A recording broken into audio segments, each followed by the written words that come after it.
Thank you if you jumped onto our video podcast. I was so excited. And if you're not on it yet, please feel free to jump on anytime.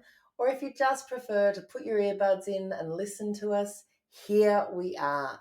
So last week we talked all about vivid visioning and how to create a vision for yourself and why to create a vision for yourself and why drawing was more important and all of those things. And then that got me thinking a little bit, and it got me thinking about how do we then communicate that with our partners? Because those people that are our partners or our children or our parents are part of our lives and can be part of our beautiful vision for our future and ourselves. So I thought that this week we might talk about putting that vision into action with a partner, but also having some of those really difficult and confronting money conversations. So let's get started. So, starting at the very beginning, if you sit down with your partner, old or new, just have a seat with them and sit down and have a chat with them about what are some of the things that they see in their future with you? What are some of the things that as a family or as a unit you guys want to achieve? How is your retirement going to look? Where do you want to live? Just let's get some of those things out of the way. And what are some of the things that you want to have on your absolute bucket list? Because if you have this kind of really open and honest conversation, you guys are on the same journey. You're driving the same car. Sometimes you might be driving it, sometimes they might be driving it.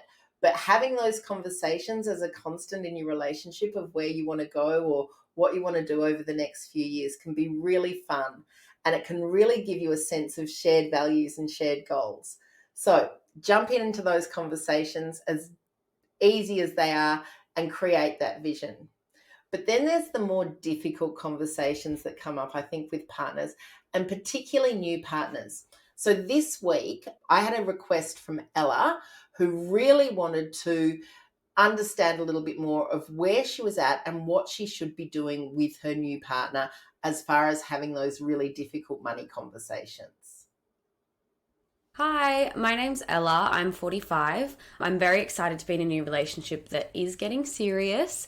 We've had conversations about his children because he is divorced and he has 3 kids. I've never really felt comfortable discussing money previously, but we've had such great conversations around his kids and our expectations and our timelines for our future. So I know it's getting serious and we do share really similar values and ideals, but like I said, I'm just not really comfortable discussing money, but I do know it is important. My previous partner was from a really wealthy family and we never really discussed money at all. He just took the lead and took over everything. We got together when we were a lot younger, but now I feel like there is a bit more at stake, especially having kids. It's different. But I don't even know how to have the money chat. Like, what do I need to know? What do I need to know about our incomes? We do earn very different money. So when it comes to living together, how do I even begin to navigate that? We did go on our first holiday together recently, and I think we did okay. We paid equally for accommodation and petrol, but because he earns more, he did pay more for the meals out and any unplanned activities or anything extra that he might have wanted to do, which I just went along with a bit. But we did split our planned activities 50-50, so we did know the budget in advance. But now I guess I'm asking, how do I know the right time to discuss money and how do I even do that? Ella's right at the beginning of this relationship, and what fun to go on holiday together and really get to know each other. And at that point, why not go 50-50? We're right at the beginning of the relationship. She wants to go in on an equal footing. It's like when you first start dating someone and you're going out to dinner with them. Why not go 50-50? This is your entertainment and their entertainment. They don't know you. You're just in that getting to know you stage. So I don't have any issues with that 50-50. And it was nice that when he had an extra activity that he wanted to do, that he paid for it. Because why not?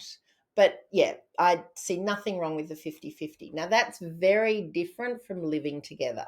So in the future, they might decide to live together, and then we've got to make all these other big plans and have these big money conversations. But right at the beginning of the relationship, we're looking for those shared values, and we're looking to see what this person's view of money is, whether it fits in with Ella's values herself. And so Ella's got to know a bit about herself and about what she wants to achieve. It also might do Ella a bit of good to get onto her like money behaviors. Just have a little mental run through of what are some of her money stories, what are some of her money fears, how was money in her last relationship, who controlled her money, and why this is then going to inform her next relationship. Because you can bring to those conversations sometimes a whole lot of pent up resentment, shame, stress. You might be used to being looked at in a certain way. And we really want to get on top of that for Ella. So before she goes in and has these money conversations, let's just do a little internal work of what are some of the things that have come up for you before, and what are some of the things that you want to change. And the best way to do this is think of a recent money conversation you had where you were filled with stress or anger or resentment, because this new way of being with her money is all about how Ella is actually taking responsibility for herself and showing up for herself. If in her past relationship she just left it all to her life partner, that's so common. And it's often because we've been in that relationship for a really long time. Roles were taken early. If you're in a current relationship and you find that's happening, there's nothing wrong with having that starting a new conversation about money. Start with a phrase like, I feel like I haven't been really involved in our finances, and I'd really like to be more involved. So I feel like I haven't been really involved in our finances, and I feel like I would like to be more involved. Why not? So, Ella's at the beginning, back to Ella at the beginning of her new relationship. Some of the fears and resentments that she may have, some of that feeling of financial coercion. She might have been in relationships before where there was a form of sexually transmitted debt. I had a client who had gotten a personal loan out so that her partner could buy a car just for him in his name. So she's borrowed the money, but she's given it to him. So she's got nothing over this car. She can't put insurance on it. She can't do anything. It's not her car.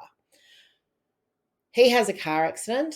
Car gets written off. He chooses not to pay back her. He chooses not to pay her back for the loan. She's stuffed. She's now got a poor credit report because because she was financially coerced into giving him a loan that she took out in her name, and that now there's really nothing that she can do about. She's got to just pay that loan back.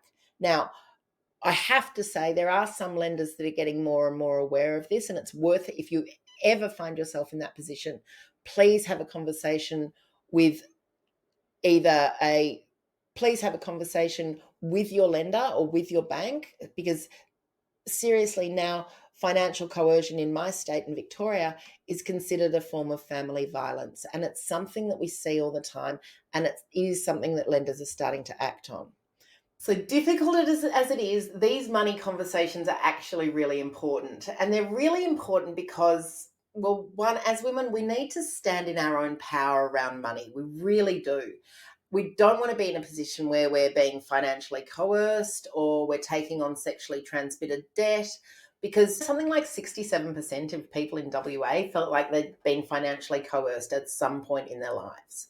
And it happens to us. And it happens to us because the media really informs the way that women and men are treated or viewed differently in relation to the way that we are with money. And this has been a study, and I will find the study for you, but a study done in the UK around how women and men are perceived differently when it comes to spending and saving. And the interesting thing that was found from this study was that women are often perceived as frivolous, they spend too much, we get it wrong all the time, we don't know our money, we're not comfortable around money. Whereas men are perceived as, in advertising, as risk takers. They're going out, they're owning it, they're making the big risks, they're making the big financial decisions. They've got this. So I want to see in the media a lot more of us when we've got this, because honestly, there's no proof that age or gender makes you have any different relationship with money. It's all about your knowledge, and it's all about knowing what you can do and how you can spend.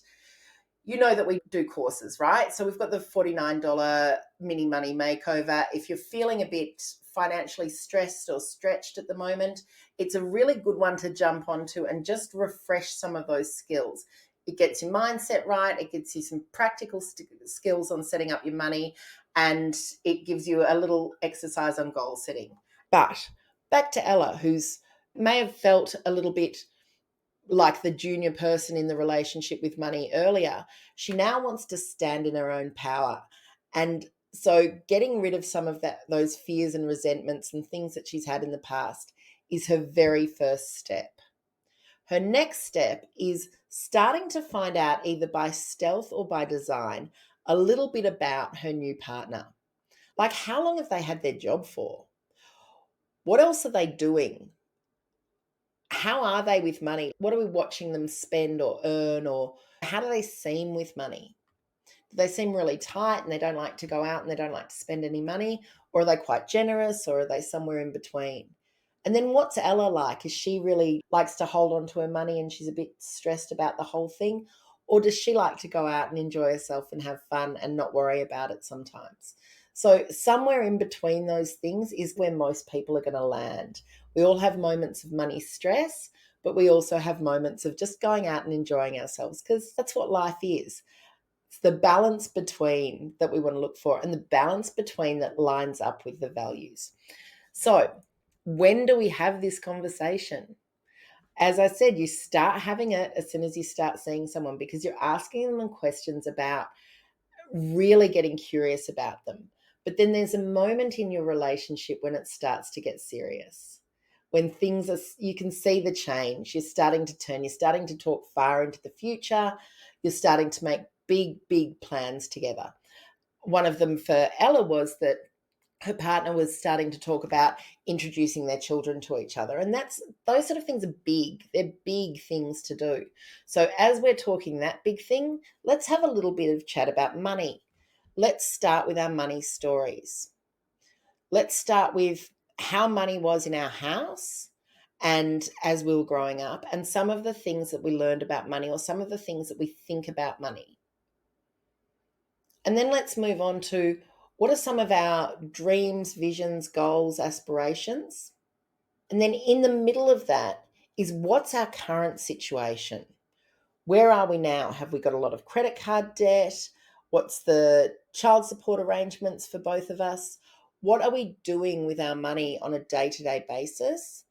How much do we consider about investing or savings? Often, I think at our age, when we've got that older partner, we could be just really recently separated. So our finances could be a bit of a mess, and we could have had a past really good financial history or a past really poor financial history. So let's get that out on the table and let's start talking about it. But when you feel that shame bubble, when you feel that resentment, when you feel yourself starting to get angry, just take a breath. Look at how you're showing up for yourself, because how you show up for yourself in this money conversation will actually inform all your other money conversations. If money is a source of stress and argument for you now, then it will be a stress and argument in the future. So we're not powerless over this. This is our own conversation that we can have, and we can direct it. Sometimes we've got to examine our scarcity, but sometimes we've also got to examine the meaning that we're making from our partner's behavior. So if they seem disinterested in the conversation, if they're bored, if they don't want to have the conversation, and it's starting to make us feel tense and angry, we can shelve the conversation and we can ask them what's actually coming up for them or what's going on for them.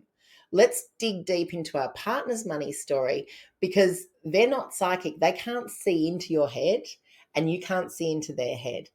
Making assumptions and making meaning out of other people's behavior when we're talking about something that can be as stressful and as controversial as money is really important. As Ella's having this conversation, she needs to be also very aware of the meaning that she's making of other people, she needs to be very aware of the meaning that she's making about how her partner is showing up for themselves in this situation.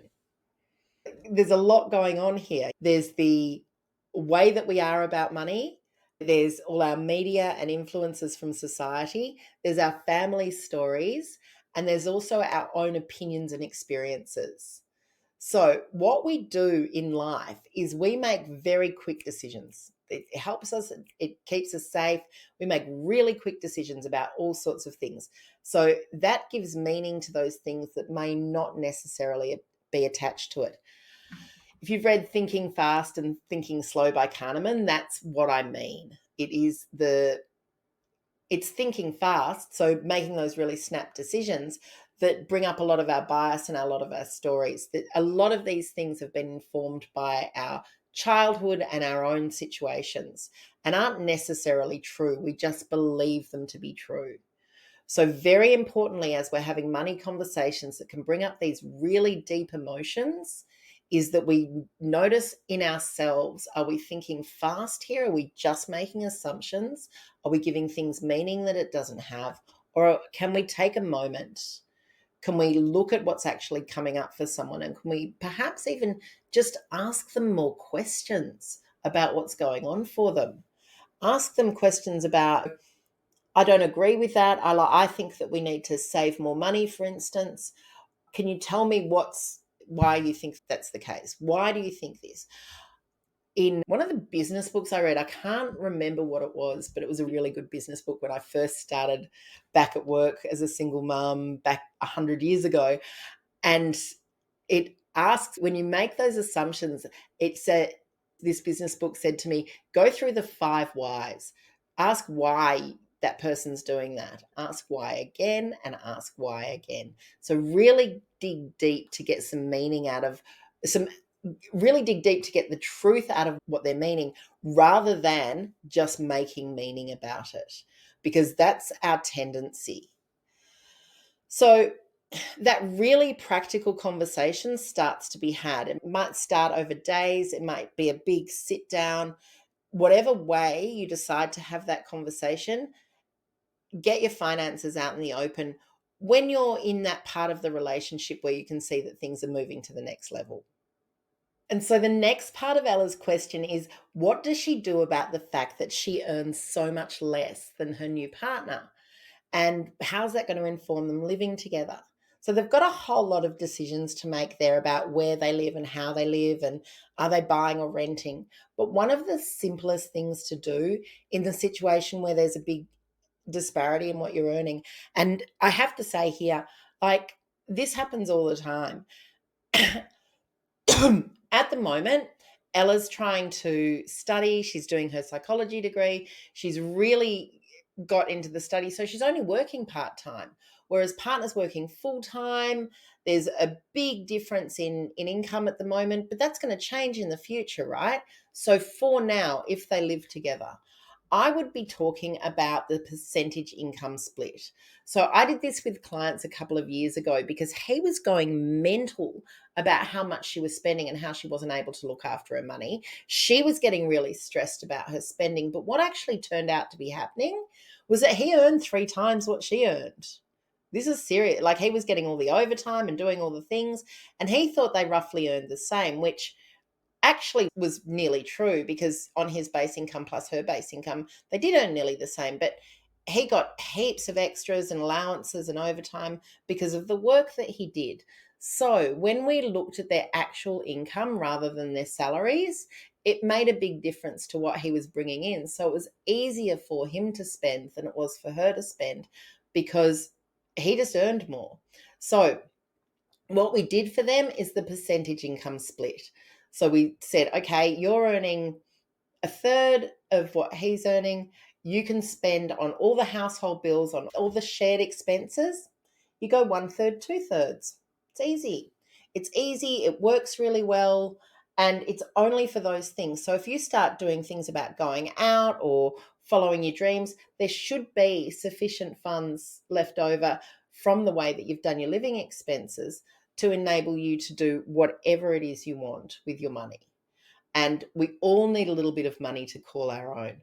But that percentage income split, I really like as a way of really getting to know, or really getting something that's fair and equal for both.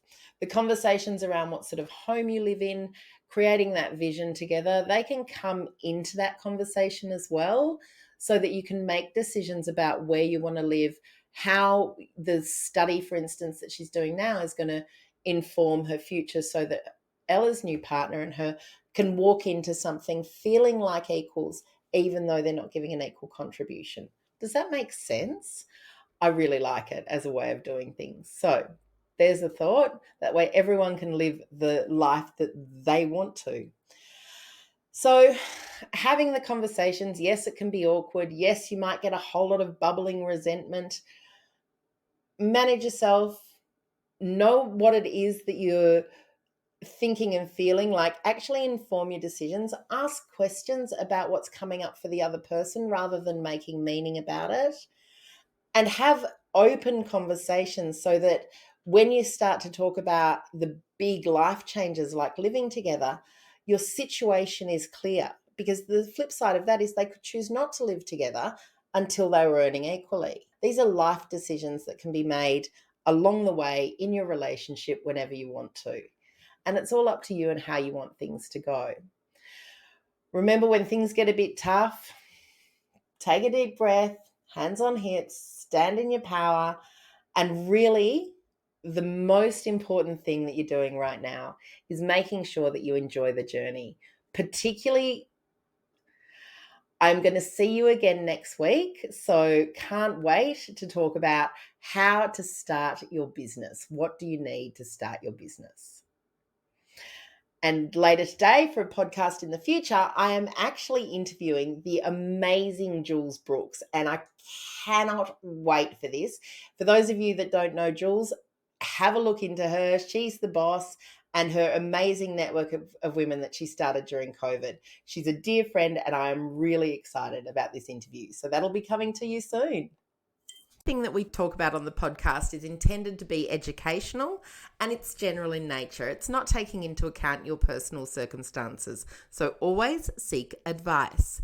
Now, you can catch up with us at Happy Money Journey on Facebook and Instagram. You can catch up with me on LinkedIn at Phoebe Blamey, and our website is phoebeblamey.com.au. I can't wait to see you again, and meanwhile, enjoy the journey.